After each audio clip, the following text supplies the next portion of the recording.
Hello friends, welcome to my channel. तो चलिए आज देखते हैं इकोनॉमिक्स का 8वें दिन का क्वेश्चन। तो जो हमारे चैनल पर नए हैं, चैनल को सब्सक्राइब जरूर कर ले ताकि आपको नोटिफिकेशन जो है मिलता रहे। ठीक है, तो आइए देखते हैं आज का पहला क्वेश्चन। निम्नलिखित में कौन सा कथन सत्य है? तो यहाँ है प्रति व्यक्ति आय किसी भी देश के लोगों के कल्याण का एक महत्वपूर्ण संकेतक है। तो ये बात सही है। कर अब वास्तविक प्रति व्यक्ति आय की गणना चालू मूल्य पर की जाती है, जबकि प्रति व्यक्ति मौद्रिक आय की गणना स्थिर मूल्य पर की जाती है। तो यहाँ थोड़ा सा ध्यान देना है कि वास्तविक प्रति व्यक्ति आय की गणना की बात हो तो स्थिर मूल्य पर करेंगे, और चालू जबकि प्रति व्यक्ति मौद्रिक आय की गणना करना हो तो चालू मूल्य पर करेंगे। तो इस प्रकार से ऑप्शन यहाँ एक करेक्ट हो जाएगा। ठीक है, तो यहाँ देख सकते हैं कि प्रति व्यक्ति आय किसी भी देश के लोगों के कल्याण का एक महत्वपूर्ण संकेतक है। वास्तविक प्रति व्यक्ति आय की गणना स्थिर मूल्य पर की जाती है, जबकि प्रति व्यक्ति मौद्रिक आय की गणना चालू मूल्य पर की जाती है। ये ध्यान में रखना है। आइए दूसरा क्वेश्चन देखते हैं। निम्नलिखित में से कौन सा कथन सत्य है? राष्ट्रीय आय की गणना लागत के मूल्य पर की जाती है। ये सही है। लागत के आधार पर किसी वर्ष के लिए जीडीपी अधिक होती है, जबकि मूल्य के आधार पर यह कम होती है। तो ध्यान देना है, लागत के आधार पर यदि जीडीपी की गणना की जाती है तो वो कम होती है, ना कि अधिक होती है। और मूल्य के आधार पर यदि जीडीपी की गणना की जाती है तो ये अधिक होती है। यहाँ पे रिवर्स है और दो गलत है, तो एक सिर्फ सही है। तो केवल एक ऑप्शन ए यहाँ पे करेक्ट हो जाएगा। यहाँ है कि राष्ट्रीय आय की गणना लागत या मूल्य पर की जाती है। लागत के आधार पर किसी वर्ष के लिए जीडीपी कम होती है, जबकि मूल्य के आधार पर यह अधिक होती है। ध्यान देना है कि सामान्य व्यक्ति लागत और मूल्य को पर्यायवाची शब्दों के रूप में प्रयोग करता है, परंतु अर्थशास्त्र एवं वाणिज्य में इनके भिन्न भिन्न अर्थ हैं। करा लागत किसी उत्पाद का उत्पादन व्यय है जो कारकों के मूल्य को जोड़कर निकाली जाती है। वहीं किसी उत्पाद का मूल्य उसकी लागत में अप्रत्यक्ष करों को, जैसे कोई वस्तु का निर्माण हो गया तो उसमें अप्रत्यक्ष कर को जोड़ना होगा। अब उत्पादन करता हुआ अपने लाभ को जोड़कर निकाला जाता है। आगे देखते हैं। इस प्रकार बाजार में उपभोक्ता को कोई वस्तु कितने में खरीदनी पड़ रही हो उसका मूल्य है, अर्थात किसी एक ही उत्पाद की लागत हमेशा उसके मूल्य से कम होगी। सबसे पहले लागत को स्पष्ट करना आवश्यक है। किसी भी उत्पाद की लागत दो प्रकार की होती है, साधन कारक लागत और बाजार लागत। आइए देखते हैं। आज का तीसरा क्वेश्चन। निम्नलिखित में कौन सा कारक लागत है? यहाँ पे तो कुछ और है, कच्चे माल है, मजदूरी है, बिजली है, किराया है, ऋण का ब्याज है और उत्पादनकर्ता के लाभ है। तो यहाँ पे ये सारा जो है ना वो क्या है? कारक लागत है। ऑप्शन डी यहाँ पे सही होगा। चलिए ये देखते हैं। किसी उत्पाद के उत्पादन में उत्पादनकर्ता को उत्पादन के कारकों के लिए जितना भुगतान करना पड़ता है उसे कारक लागत कहते हैं। ये कारक होते हैं कच्चे माल, मजदूरी, बिजली, किराया, ऋण का ब्याज, उत्पादनकर्ता का लाभ इत्यादि। यही कारण है कि इसे फैक्ट्री मूल्य भी कहा जाता है। तो आगे देखते हैं। निम्नलिखित में कौन सा कथन सत्य है? जब किसी उत्पाद की साधन लागत में शुद्ध अप्रत्यक्ष करों को जोड़ते हैं तो बाजार लागत प्राप्त होती है। ठीक है, तो ये बात सही है। फिर है साधन लागत पर जीडीपी बाजार लागत की तुलना में अधिक होगी। नहीं, साधन लागत पर जीडीपी बाजार लागत की तुलना में क्या होती है? कम होती है। और यहाँ पे दो गलत है, सत्य ढूंढना है और देखते हैं। अब यहाँ पे कंफर्म हो गया कि अब गलत यदि एक आप ढूंढ लिए तो आंसर है कि 1 और 3 होना ही है। इसमें आप कोई नहीं छाड़ सकते हैं, क्योंकि सब में दो दो ऑप्शन है, तो दो तो सही हो गए। तो भारत में राष्ट्रीय आय की गणना साधन लागत पर की जाती है। ठीक है, चलिए तो ये हो गया ऑप्शन सी यहाँ करेक्ट। आगे देखते हैं।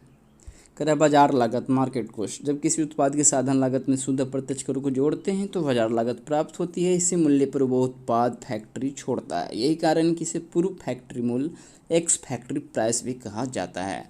किसी देश की जीडीपी इस प्रकार लागत कॉस्ट के आधार पर एक ही वर्ष के लिए दो प्रकार की होगी, साधन लागत पर और बाजार लागत पर। तो है साधन लागत पर जीडीपी बाजार लागत की तुलना में कम होगी। इस तरह जीडीपी की मात्रा में यह भी निश्चित करना आवश्यक होता है कि यह साधन लागत पर अथवा बाजार लागत पर निकाली गई है। भारत में राष्ट्रीय आय की गणना साधन लागत पर की जाती है। यही कारण है कि बाद में प्रत्यक्ष करों को जोड़ने की आवश्यकता पड़ती है। इसी प्रकार राष्ट्रीय आय की गणना में यह भी स्पष्ट करना आवश्यक होता है कि इसमें किस मूल्य को लिया गया है, क्योंकि मूल्य भी दो प्रकार के होते हैं। ऊपर हमने पढ़ा था ना, स्थिर मूल्य और चालू मूल्य। व्यक्तिगत मौद्रिक आय निकालना था तो चालू मूल्य पर, और वास्तविक आय निकालना था तो स्थिर मूल्य पर हमने देखा था। ठीक है, तो आगे देखते हैं। कह रहा है निम्नलिखित में कौन सा कथन सत्य है? स्थिर मूल्य किसी उत्पाद का पिछले किसी वर्ष के स्तर पर बिक्री मूल्य है। ठीक है, निम्नलिखित में कौन सा कथन सत्य है? स्थिर मूल्य किसी उत्पाद का पिछले किसी वर्ष के स्तर पर बिक्री मूल्य है। कह रहे वर्तमान में भारत में वर्ष 2018-19 को स्थिर मूल्य का वर्ष माना जाता है। तो ये स्थिर मूल्य जो है किसी उत्पाद का पिछले किसी वर्ष के स्तर पर बिक्री मूल्य है, ये बात सही है। वर्तमान में भारत में वर्ष 2018-19 को स्थिर मूल्य का आधार वर्ष माना जाता नहीं, ये 2011-12 है। ठीक है, इस प्रकार से यहाँ फिर ऑप्शन ए सही हो जाएगा। आगे देखते हैं, तो इसमें थोड़ा देख सकते हैं स्थिर मूल्य कांस्टेंट प्राइस क्या होता है। कह रहा यदि किसी उत्पाद का पिछले किसी वर्ष के स्तर पर बिक्री मूल्य है, जब वर्तमान में उत्पादित वस्तु का मूल्य पीछे के किसी आधार वर्ष पर निकालते हैं तो वह उसका स्थिर मूल्य कहलाता है। अर्थात स्थिर मूल्य महंगाई को स्थिर मानकर निकाला जाता है। कह रहा किसी वस्तु के मूल्य के लिए चुने गए आधार वर्ष से अब तक के जो मूल्य वृद्धि हुई है उसे किसी उत्पाद का स्थिर मूल्य पर मूल्य कहा जाता है। कर वर्तमान में भारत में वर्ष 2011-12 को स्थिर मूल्य का वर्ष माना जाता है, इसे आधार वर्ष कहा जाता है। इस प्रकार भारत में किसी उत्पाद का मूल्य स्थिर मूल्य पर वह मूल्य है जिसमें मुद्रास्फीति को 2011-12 के स्तर पर स्थिर मान लिया गया है। कर वास्तव में उन अर्थव्यवस्थाओं में जहां महंगाई उच्च रही है या फिर नियंत्रण में नहीं रही है, यदि वहां उत्पादों की गणना स्थिर मूल्य पर नहीं की जाए तो समृद्धि और विकास का गरीबी उन्मूलन पर क्या प्रभाव पड़ा है उसका अनुमान लगाना कठिन हो जाता है। आगे देखते हैं, निम्नलिखित में कौन सा कथन सत्य है? निम्नलिखित में से कौन सा कथन सत्य है? किसी उत्पाद पर जो अधिकतम खुदरा मूल्य अंकित होता है वह उसका चालू मूल्य है। ठीक है, किसी उत्पाद पर जो अधिकतम खुदरा मूल्य मैक्सिमम रिटेल प्राइस अंकित होता है वह उसका चालू मूल्य है। कर चालू मूल्य महंगाई की वर्तमान स्थिति को समायोजित करके निकाला जाता है। जीडीपी स्थिर मूल्य पर कम और चालू मूल्य पर अधिक होता है। ये तो हमको लगता है इसमें तीनों सही होना चाहिए, काहे कि ये लास्ट वाला में थोड़ा कन्फ्यूजन हो गया हमको। देखते हैं, तो तीनों यहाँ पे सही है। जीडीपी स्थिर मूल्य पर कम होता है और चालू मूल्य पर अधिक होता है। आगे देखते हैं, चालू मूल्य यहाँ पे छुड़ा हुआ है करंट प्राइस। करे किसी उत्पाद पर जो अधिकतम खुदरा मूल्य अंकित होता है वह उसका चालू मूल्य होता है। यही बात उधर था, अर्थात किसी उत्पाद का चालू मूल्य उसके स्थिर मूल्य में आधार वर्ष से अब तक की मुद्रास्फीति को जोड़कर प्राप्त किया जा सकता है। कह चालू मूल्य महंगाई की वर्तमान स्थिति को समायोजित करके निकाला जाता है, ये भी था। कह रहा है इस प्रकार भारत सहित विश्व के सभी देशों में किसी वर्ष का जीडीपी स्थिर और चालू मूल्य पर अलग अलग होगा। स्थिर मूल्य पर कम और चालू मूल्य पर अधिक, क्योंकि समान स्थिति में मुद्रास्फीति हमेशा धनात्मक होती है या धनात्मक रखने की नीतिगत कोशिश रहती है।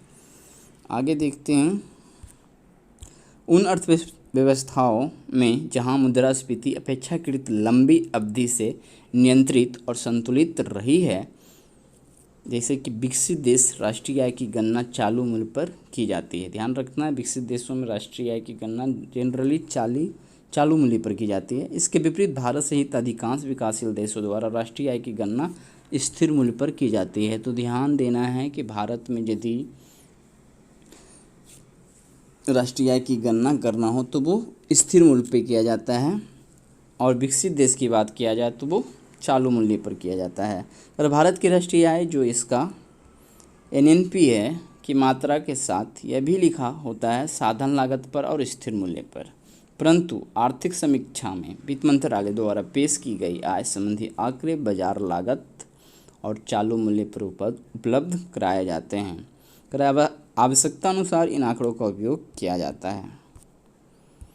निम्नलिखित में से कौन सा कथन सत्य है? वर्ष 1950 से 51 से वर्ष 2010-11 तक राष्ट्रीय आय में कोई सतत और अस्थायी वृद्धि नहीं हुई। दूसरा है, कृषि उत्पादन में वृद्धि या कमी के आधार पर संवृद्धि दर भी घटती या बढ़ती है। तीसरा है सन 1980 से 81 के बाद से राष्ट्रीय आय में प्रतिवर्ष 5.5% की वृद्धि हुई है। तो ये तीनों कथन सही है। यहाँ देख सकते हैं राष्ट्रीय आय में वृद्धि की प्रवृत्तियाँ। पहला है अनियमित वृद्धि, इरेटिक ग्रोथ। करें वर्ष 1950-51 से वर्ष 2010-11 तक राष्ट्रीय आय में कोई सतत और अस्थायी वृद्धि नहीं हुई। उदाहरण स्वरूप इन 60 वर्षों में से 13 वर्ष ऐसे थे जिसमें राष्ट्रीय आय में वृद्धि दर जनसंख्या वृद्धि दर से कम थी, इसीलिए इन वर्षों में प्रति व्यक्ति आय में गिरावट आई। इसके अतिरिक्त 16 वर्ष ऐसे थे जिनमें प्रति व्यक्ति आय का स्तर पिछले किसी वर्ष में प्रति व्यक्ति आय के स्तर की तुलना में कम था। बाद के 5 वर्ष ऐसे थे जिनमें राष्ट्रीय आय के स्तर में भी गिरावट हुई। इन आंकड़ों के अध्ययन से यह बात स्पष्ट हो जाती है कि समृद्धि अनियमित है। फिर एक कृषि के उतार चढ़ाव के साथ समृद्धि दर का घटना बढ़ना, इसके बारे में थोड़ा देखते हैं कि कृषि उत्पादन में वृद्धि या कमी के आधार पर समृद्धि दर भी घटती है बढ़ती है। इस संबंध में यह तर्क दिया जाता है कि सभी कृषि आधारित अर्थव्यवस्थाओं में यह स्वाभाविक है, परंतु यह चिंताजनक है कि योजनाओं में भारी निवेश के बाद भी कृषि क्षेत्र में व्याप्त अनिश्चितताओं को कम नहीं किया जा सका है। यदि मानसून अनुकूल न हो तो आज भी कृषि क्षेत्र अव्यवस्थित हो जाता है और अन्य क्षेत्रों के विकास पर प्रतिकूल प्रभाव पड़ता है। अब है आर्थिक समृद्धि दर में तेजी आना। समय के साथ साथ भारत आर्थिक समृद्धि दर को तीव्र करने में सफल हुआ है। आयोजन के पहले या प्लानिंग के पहले 30 वर्षों में राष्ट्रीय आय में वृद्धि की चक्रवृद्धि दर 3.4% थी। सन 1980-81 के बाद से राष्ट्रीय आय में प्रति वर्ष 5.5% वृद्धि हुई है, परंतु आर्थिक समृद्धि दर में वृद्धि का मुख्य कारण सेवा क्षेत्र का तेजी से प्रसार होना है। इसके अतिरिक्त तेज आर्थिक समृद्धि का लाभ देश के केवल कुछ राज्यों को ही हुआ है और शेष राज्य अत्यधिक पिछड़े रह गए हैं। सन 1980 एवं 90 के दशकों में राष्ट्रीय आय में असमानता बढ़ी, अर्थात बढ़ी हुई आय संपन्न वर्गों तक ही संकेंद्रित होकर रह गई, जबकि कमजोर वर्गों के लोगों को समृद्धि दर में आने वाली तेजी का पूर्ण लाभ प्राप्त नहीं हुआ है। आगे देखते हैं निम्नलिखित में से कौन सा कथन सत्य है। 30 जनवरी 2015 को जारी विज्ञप्ति के अनुसार CSO ने राष्ट्रीय आय लेखा के आधार वर्ष को 2004-05 से संशोधित करके वर्ष 2011-12 कर दिया गया है और ये सारा क्वेश्चन जब तक ये आधार वर्ष चेंज ना हो जाए चलते रहता है। ठीक है, तो डेट के साथ इसको याद रख सकते हैं, कभी भी पूछा जाता है। तो 30 जनवरी 2015 को जारी विज्ञप्ति के अनुसार CSO ने राष्ट्रीय आय लेखा के आधार वर्ष को 2004-05 से संशोधित करके वर्ष 2011-12 कर दिया है। यह निर्णय प्रणब सेन की अध्यक्षता में गठित समिति की संस्तुति पर किया गया था। तो यहाँ पे ऑप्शन सी करेक्ट हो जाएगा। ठीक है, आगे देखते हैं। 30 जनवरी 2015 को जारी विज्ञप्ति के अनुसार CSO ने राष्ट्रीय आय लेखा के आधार वर्ष को 2004-05 से संशोधित करके वर्ष 2011-12 कर दिया है। यह निर्णय प्रणब सेन की अध्यक्षता में गठित समिति की संस्तुति पर किया गया है। निम्नलिखित में से असत्य कौन सा है। नई श्रृंखला में अब साधन लागत पर सकल घरेलू उत्पाद का आकलन करने की परंपरा को हटा दिया गया है। नई श्रृंखला में अब साधन लागत पर क्या है, सकल घरेलू उत्पाद का आकलन करने की परंपरा को हटा दिया गया है। कराधार कीमत, अप्रत्यक्ष कर सुधार प्लस अनुदान। तीसरा है साधन लागत पर जीवीए की गणना करते समय सभी अनुदानों को शामिल कर लिया जाता है, जबकि किसी भी कर को शामिल नहीं किया जाता है। फिर है मूल कीमत पर जीवीए को व्यक्त करने की अवधारणा CSO ने United nation system of accounting से ली है। तो यहाँ आप एक चीज़ ध्यान देना है कि नई श्रृंखला में अब साधन लागत पर सकल घरेलू उत्पाद GDP की गणना जो है नहीं किया जाता है। ठीक है, लेकिन पहले किया जाता था। तो अभी ध्यान में रखना है, भारत में भी अब जो है GDP की गणना साधन लागत पर नहीं किया जाता है। लेकिन यहाँ पे B गलत है। अब आधार कीमत निकालना हो तो प्रत्यक्ष कर माइनस अनुदान होता है, बाकी कथन सही है, इसलिए ऑप्शन B गलत हो जाएगा। ठीक है, नई श्रृंखला में अब साधन लागत पर सकल घरेलू उत्पाद GDP का आकलन करने की परंपरा को हटा दिया गया है तथा बाजार मूल्य पर सकल घरेलू उत्पाद को ही सकल घरेलू उत्पाद के रूप में स्वीकार किया गया है। पीछे हमने 1-2 क्वेश्चन में पढ़ा था, ठीक है, लेकिन अभी इसको यही ध्यान में रखना है, ठीक है।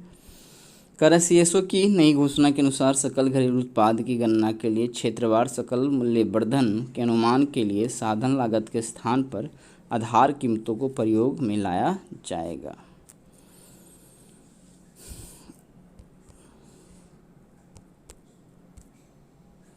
आधार कीमत बराबर अप्रत्यक्ष कर माइनस अनुदान।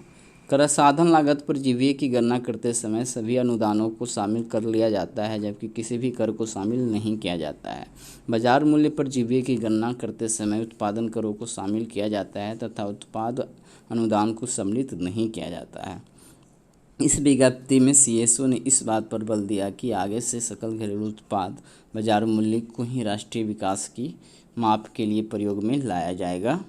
कराया मूल्य कीमत पर जीवीए को व्यक्त करने की अवधारणा सीएसओ ने United Nations system of accounting से ली है, जो वहाँ 1993 ईस्वी से प्रयोग में लाई जा रही है। आगे देखते हैं, सकल मूल्यवर्धन साधन लागत पर जीवीए मूल्य पर तथा जीडीपी बाजार मूल्य के बीच संबंधों में कौन सा कथन सत्य है। तो यदि सीई कर्मचारियों की क्षतिपूर्ति है, यहाँ पे ओएस परिचालन अधिशेष है, एमआई मिश्रित आय है, सीएफसी मिश्रित पूंजी का उपभोग है।